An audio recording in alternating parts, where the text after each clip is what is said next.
इतिहास की 12वीं सदी के पन्नों को खोलेंगे तो देखेंगे कि हाथ में तलवार लिए गजनी का सुल्तान मोहम्मद गौरी हिंदुस्तान के राज्यों पर धावा बोलता और लूटपाट करता।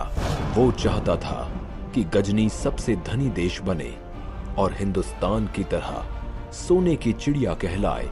अब उसकी निगाहें दिल्ली पर टिकी थीं, वही दिल्ली जिसके सिंहासन पर पृथ्वीराज चौहान विराजमान थे। वे बहुत वीर और युद्ध कला में निपुण योद्धा थे। शब्द भेद तीरंदाजी में तो वे माहिर थे।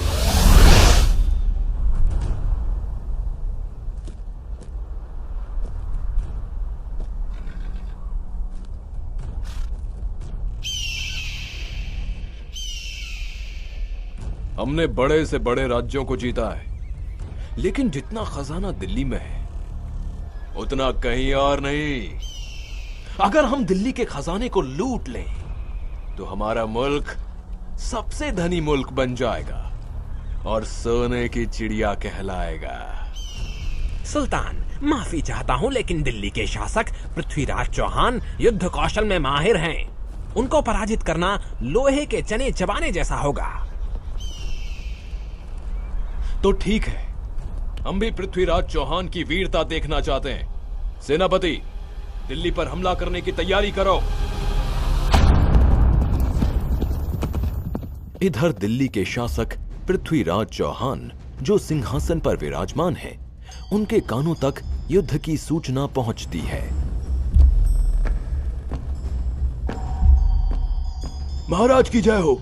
अभी अभी सूचना मिली है कि गजनी का सुल्तान मोहम्मद गौरी दिल्ली पर आक्रमण करने की तैयारी में है।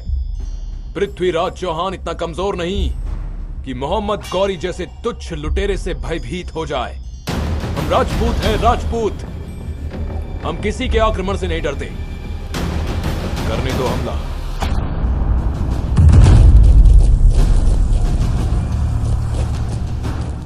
जोश में गौरी दिल्ली पर हमला बोल देता है। पृथ्वीराज चौहान और मोहम्मद गौरी के बीच घमासान युद्ध होता है और इस युद्ध में मोहम्मद गौरी पृथ्वीराज चौहान के हाथों पराजित होता है।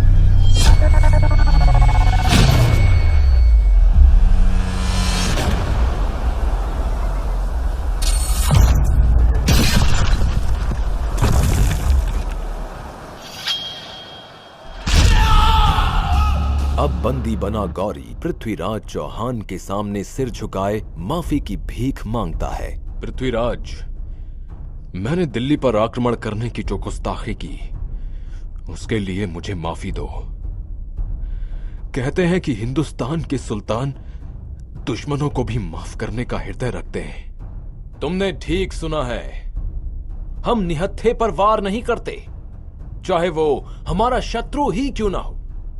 हम तुम्हें भी माफ कर सकते हैं, लेकिन तुम्हें वचन देना होगा कि दोबारा आंख उठाकर भी भारतवर्ष की तरफ नहीं देखोगे। खुदा की कसम सुल्तान, खुदा की कसम, मैं भारत को कभी हानि नहीं पहुंचाऊंगा।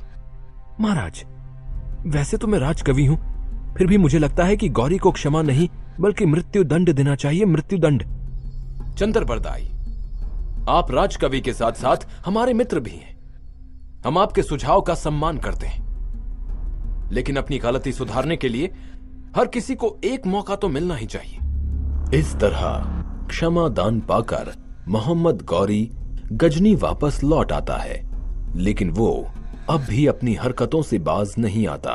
वो दिल्ली के खजाने को पाने के लिए षड्यंत्र पर षड्यंत्र रचता रहता है। पृथ्वीराज चौहान से ईर्ष्या करने वाले सिर्फ मोहम्मद गौरी जैसे विदेशी मुल्क के सुल्तान ही नहीं, बल्कि हिंदुस्तान के राज्यों के सम्राट भी थे। कन्नौज के राजा जयचंद पृथ्वीराज की ख्याति देखकर उनसे ईर्ष्या करते और उनका अपमान करने का अवसर ढूंढते रहते थे। हम चाहते हैं कि हम अपनी पुत्री संयोगिता के स्वयंवर का आयोजन करें। उस स्वयंवर में पृथ्वीराज चौहान को छोड़कर भारत के सभी सम्राटों को निमंत्रण दिया जाए। जब संयोगिता को इस बारे में पता चलता है तो वे अपने पिता के पास जाती है। पिताश्री, मैं दिल्ली के शासक पृथ्वीराज चौहान को अपना वर मान चुकी हूँ, अतः उन्हें स्वयंवर में आमंत्रित करना होगा। असंभव, ऐसा कभी नहीं हो सकता, कभी नहीं। मैं अपने शत्रु के साथ तुम्हारा विवाह कभी स्वीकार नहीं करूंगा। पिता से अस्वीकृति मिलने पर संयोगिता ने गुप्तवश सखी के पति के हाथों पृथ्वीराज चौहान को प्रेम प्रस्ताव के साथ स्वयंवर में आने का निमंत्रण पत्र भिजवा दिया। महाराज की जय हो। कन्नौज की राजकुमारी संयोगिता ने अपने स्वयंवर हेतु आपको निमंत्रण पत्र भेजा है। जाकर राजकुमारी संयोगिता को सूचित कर दो कि हम अवश्य आएंगे। इधर स्वयंवर की धूमधाम से तैयारी हो रही है। इस स्वयंवर में पृथ्वीराज चौहान का एक पुतला बनाकर द्वार पर खड़ा कर दो, ताकि सब जान सकें कि पृथ्वीराज चौहान हमारा द्वारपाल है।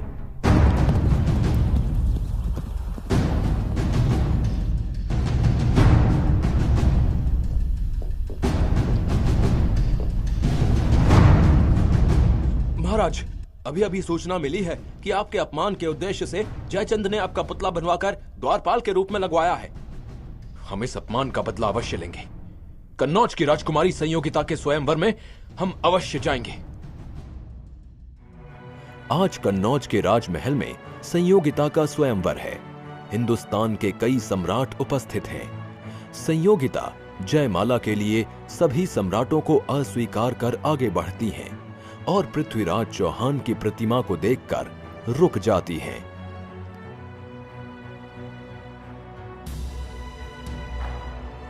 ये प्रतिमा तो मेरे पृथ्वीराज चौहान की है, जिन्हें मैं अपने वर के रूप में स्वीकार कर चुकी हूँ।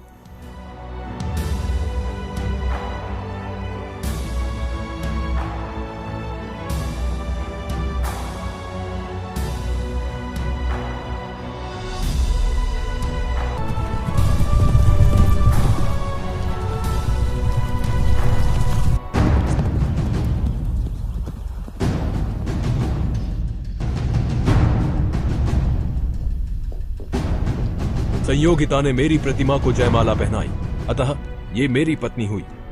इस अधिकार से मैं इन्हें ले जा रहा हूं। यदि किसी सम्राट में साहस हो तो मुझे रोक ले।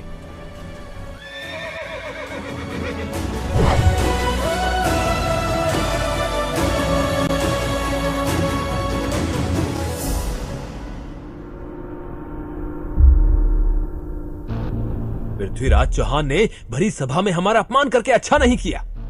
इस अपमान का बदला हम बड़ी से बड़ी कीमत चुकाकर भी लेंगे। क्षमा करें महाराज, लेकिन हम अकेले पृथ्वीराज चौहान का सामना नहीं कर सकते। एक ऐसा व्यक्ति है जो हमारी सहायता कर सकता है। वो है गजनी का सुल्तान मोहम्मद गौरी। मैं गौरी के साथ संधि कर पृथ्वीराज चौहान को नष्ट कर दूंगा और दिल्ली का शासक बन जाऊंगा। मंत्री जी, शीघ्र ही हमारा संधि का प्रस्ताव गौरी तक पहुंचाइए। संधि प्रस्ताव लेकर जयचंद का दूत गजनी के सुल्तान मोहम्मद गौरी के पास जाता है।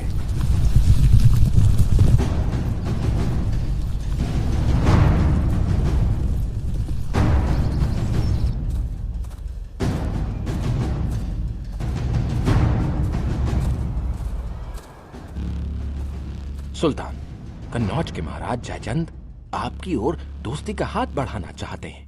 आप पृथ्वीराज चौहान पर आक्रमण करें। हमारी सेना आपके साथ है, सारी दौलत आपकी होगी और दिल्ली का सिंहासन महाराज जयचंद का।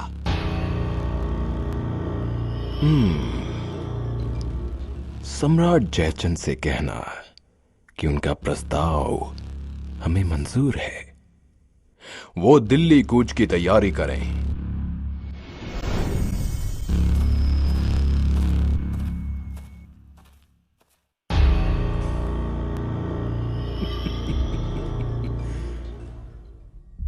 चाहे कोई कितना ही बलवान क्यों ना हो, फूट इंसान को कमजोर बना देती है।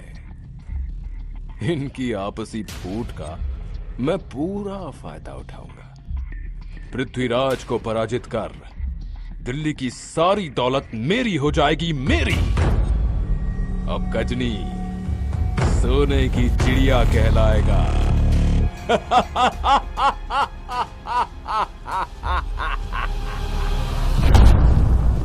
अत्यंत विशाल सेना के साथ जयचंद और गौरी मिलकर दिल्ली पर आक्रमण कर देते हैं। उनकी विशाल सेना ऐसे लग रही थी मानो वो दिल्ली को निगल जाएगी। महाराज, सूचना मिली है कि कन्नौज के राजा जयचंद से संधि कर गौरी ने दिल्ली पर हमला बोल दिया है। क्या? जयचंद ने गौरी से संधि कर ली? हम बाहर के दुश्मन को तो एक बार माफ कर सकते हैं, लेकिन देशद्रोही को नहीं। सैनिकों,